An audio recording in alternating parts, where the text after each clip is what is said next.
O, diba? Libre. Las Piñas Kusina, dinala na po yung truck sa libre pakain na to, no?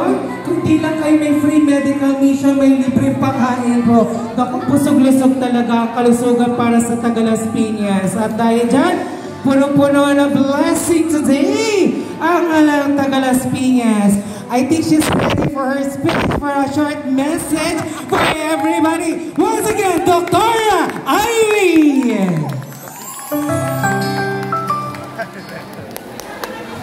Good morning po sa inyong lahat. Morning! Kamusta po kayong lahat today?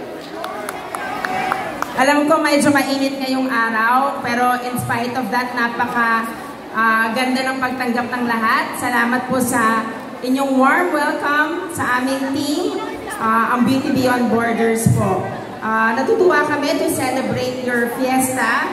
Alam ko, kapistahan ng San Antonio Valley, no? So, we're happy na we're part of your celebration.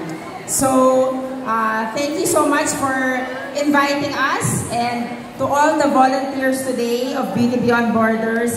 Of course, papasalamatan ko yung aking team, our doctors, our staff, our nurses. Salamat sa pag-volunteer today.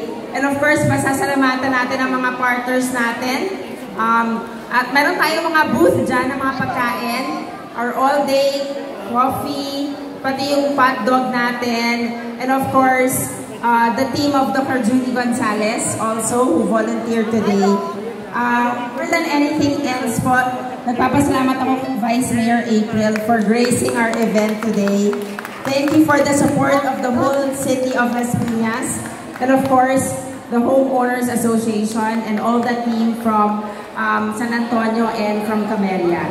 So hindi na natin papatagalin. Sana po ma-enjoy nyo ang aming services today, from our consultations to our free services to our free surgery.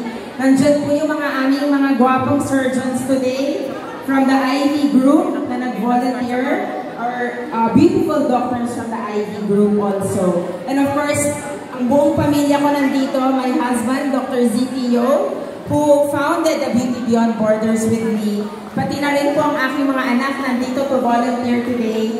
So napakasayang umaga. So maraming salamat po sa inyong lahat.